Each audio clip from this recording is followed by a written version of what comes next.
네, 경기도 고양시를 출신 한준호 의원입니다. 오전 질의에서 계속해서 그 양평군의 특혜행정에 대해서 좀 여쭤보겠습니다.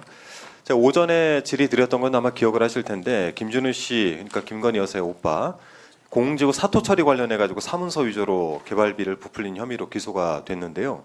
제가 오전에 그 192번지라고 하는 그 땅 자체, 사실 공소장에는 이 사토가 어디에 처리가 되어 있는지는 확인이 되질 않고 있습니다. 그래서 저희가 이 사토가 묻혔을 것이다라고 가정을 하고 말씀드린 거기에 대해서 제가 좀 살펴봐 달라고 말씀드렸고요. 참고 삼아 말씀드리면은 그 사토가 묻혔을 거라고 생각하는 그 부지는 지목이 답에서 2017년에 창고 용지로 지목이 변경이 됐습니다. 그리고 또 하나는 그 땅의 주인이 한모 씨인데 이 한모 씨의 형이 양평군에 굉장히 유명한 분이에요. 30년간 기획부동산을 했던 분이고 실제 저희가 취재를 해보니까 공공지구 관련해 가지고 한모 씨가 최은순 씨에게 땅 매입을 도와줬다 이렇게 이야기를 하고 다니는 것들이 확인되기 때문에 이것이 맞다면 사토는 공짜로 처리가 된 것이고 또 초지주인 한모 씨는 공짜로 흙을 매립해서 형지를 변경한 겁니다. 그래서 이 부분 좀 살펴달라는 말씀드리고요. 이어서 계속해서 그 주택법 위반과 관련해서 말씀드리는데 그 이사는 ESIND라고 하는 이 회사가 2014년 5월 21일에 공공지구 관련해서 사업계획 승인을 받았습니다. 사업 주체가 되겠죠. 그리고 6일 뒤 5월 27일에 대한토지신탁에 토지 소유권을 넘겼습니다. 자, 그렇다면 사업 주체가 대한토지신탁이 되는 거겠죠. 예, 이 부분들이 좀 이상해서 질의를 드리는 겁니다. 그런데 2014년 6월 27일 ESIND가 양평군에 착공 신고서를 제출을 했어요. 그리고는 이후 한 달여도 지나지 않아서 2014년 7월 7일에 양평군이 관련해 가지고 착공 신고 수리를 하고 필증을 발부를 했습니다. 문제는 이 착공 신고 필증을 조금 주목해서 보셔야 되는데 필증에 대한토지신탁 대표자가 저렇게 박성표 씨라는 이름으로 사업 주체로 명기가 됐습니다. 그러니까 신고는 ESIND가 착공 신고서를 제출을 했는데 양평군이 착공 신고 수리를 해서 필증을 발부를 했어요. 근데 발부된 필증에는 사업 주체가 대한토지신탁 이렇게 돼 있습니다. 그리고 같은 날에 대한토지신탁이 사업계획 변경을 위해서 변경 승인 신청을 냅니다. 그리고 사업계획 변경이 승인이 됩니다. 굉장히 좀 이상해요. 그러니까 착공 예정일은 2014년 7월 1일인데 착공 신고 수리일자는 2014년 7월 7일이고 이 과정 중에 선후 관계가 막 엉키고 그럽니다. 그런데다가 신고서를 제출한 데와 신고서 내에 필증을 발부를 했는데 사업 주체는 또 다른 데로 명기가 되어 있는 거예요. 어쨌든 이 선후 관계는 한 번 더 넘어서 가지고 두 가지 문제 제기를 해볼 수 있을 것 같습니다.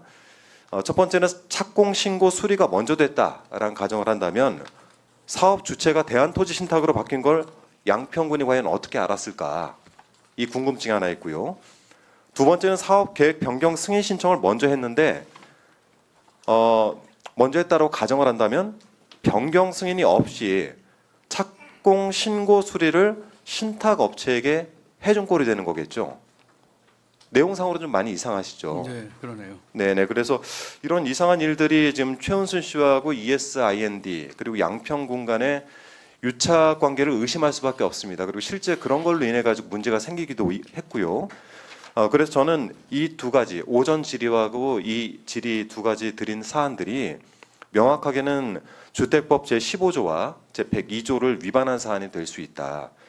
두 번째는 양평군에서 행정을 하는 것들이 제가 오늘 질의가 시간이 모자라서 못 드린 질의도 있는데 서면 질의를 드리겠습니다만 양평군의 행정이 좀 묘하다.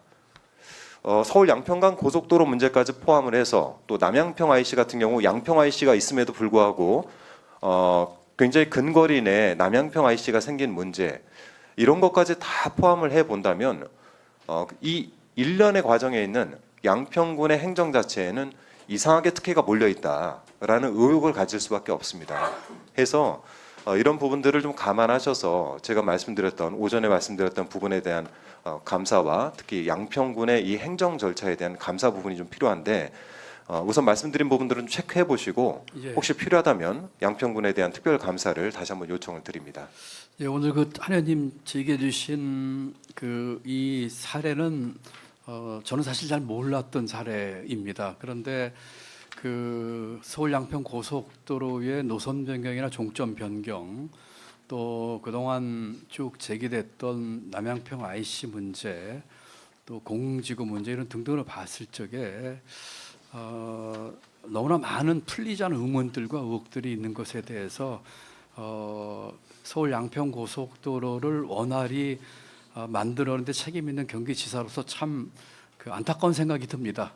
그리고 여러 차례 PC다, 노선이 어디가 좋다 나쁘다 이런 얘기도 많이 있었지만 과연 이런 문제들이 분명하게 해소되지 않고 이 사업이 원활히 진행될 수 있을까, 또는 이런 것으로 인해서 이 사업이 지장받거나 잘못되지 않을까 하는 것이 지사로서의 큰 걱정입니다. 아까도 말씀드렸지만 이런 문제에 대해서 결자 해지가 돼서 의혹이 좀 풀리는 그런 방법으로 서울 양평 고속도로 사업이 당초 목적대로 빨리 진행되기를 바라는 마음뿐입니다.